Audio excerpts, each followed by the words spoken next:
with who is the General Caregiver Support Program Coordinator at the Nebraska Western Iowa VA. She has a Bachelor of Science in Family Services and a Master's in Social Work. Lori has 22 years of experience with the Department of Veterans Affairs. She spent 13 years at the Bay Pines VA Medical Center in Florida, working with the Homeless Program, Community Nursing Home Program, and Medical Foster Home Program. She moved to the Omaha area in 2013, where she has worked with both the Medical Foster Home Program and Caregiver Support Program. In her role as the coordinator, she produces leadership regarding the development and implementation of programs for caregivers. So thanks, and let's welcome Lori Jones.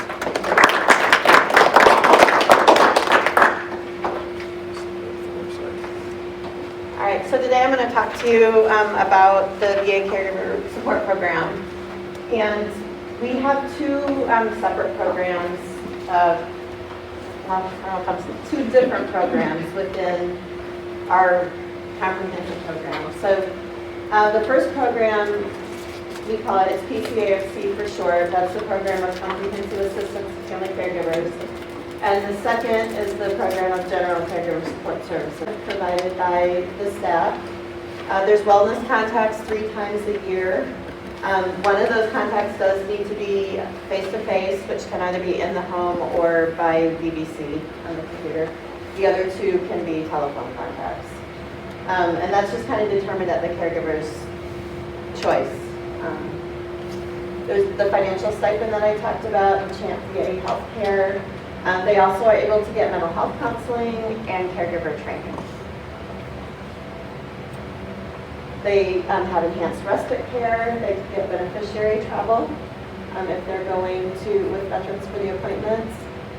Legal services and financial planning services are coming soon. So they will be able to have access to that. And then, all of our supportive services that we'll go over when we get to the PGCSS. The eligibility for the veteran either needs to be a veteran or member of the armed forces who has the medical discharge from the military, has a serious injury incurred or aggravated in the line of duty in the active military, naval or air service. And by serious injury, that is determined by whether they're service connected. So in order to get in that program, the veteran does need to be service connected at least 70%.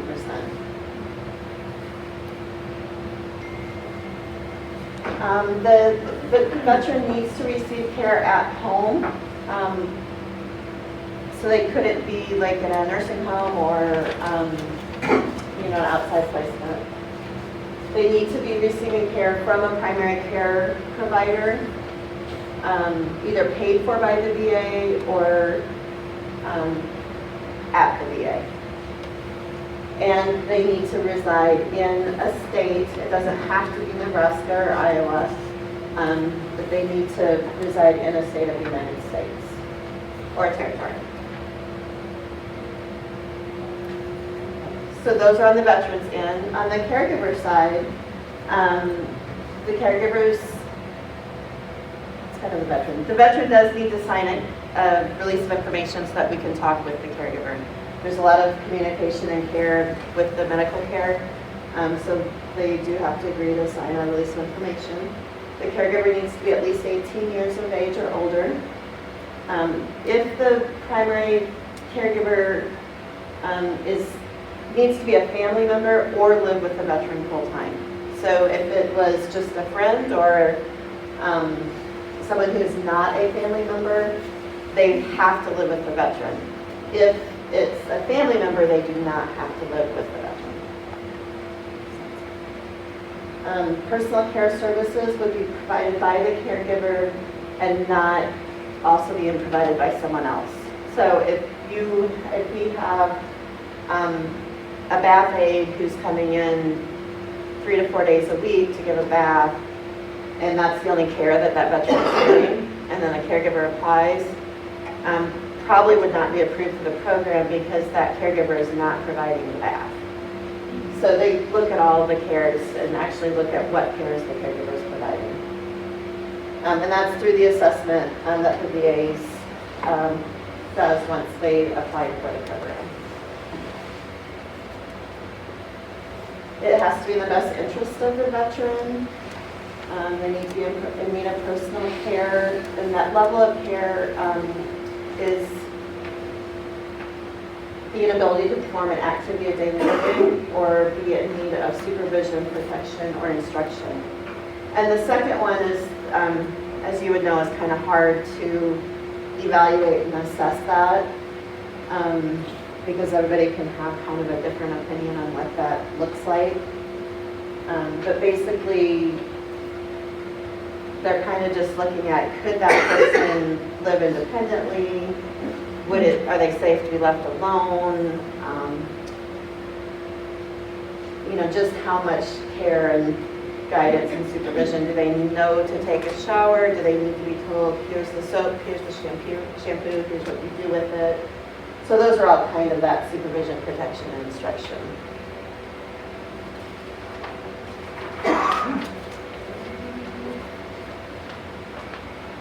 So the daily living, of course, is eating.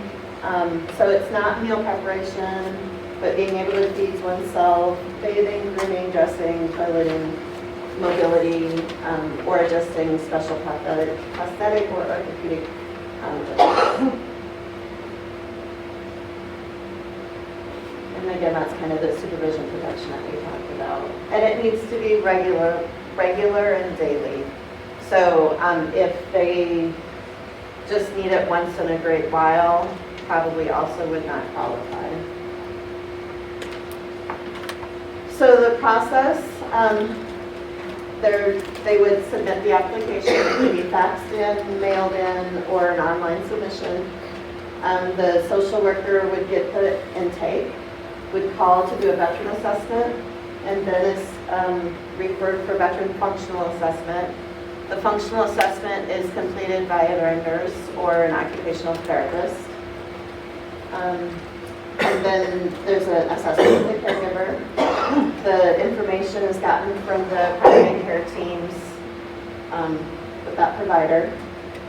And then that information goes to what we call our C team, who is at the VISN level. So it's kind of removed from our individual VA, and it goes up to a team who kind of reviews what those assessments have shown so far. If they feel like they are going to meet the criteria, then it gets returned back. We have the caregiver complete a caregiver training, which is online or can be paper form if not wanting to do the computer. And then they do a home care assessment, which again is completed by an OT or a nurse. And then it gets submitted back to that C team. And if approved, then we get them enrolled in the program. And those are just, again, the way the online, the fax. And this is all in your handout, so if you know a veteran or come across a veteran, this is where they can find the application online. And you can either print it, or they can, and fax and mail, or they can actually do it right online. And our number's on there too, if any questions. All right, so that's the one that if most people are asking you about, that's the one that they're probably asking about, because that's the one that comes with money. But I am the coordinator for the general program, so I like to talk up the general program. So the general program is for any caregiver. Anyone who's providing care that needs support, we can sign them up for our program. And our eligibility criteria is very simple. They need to be in the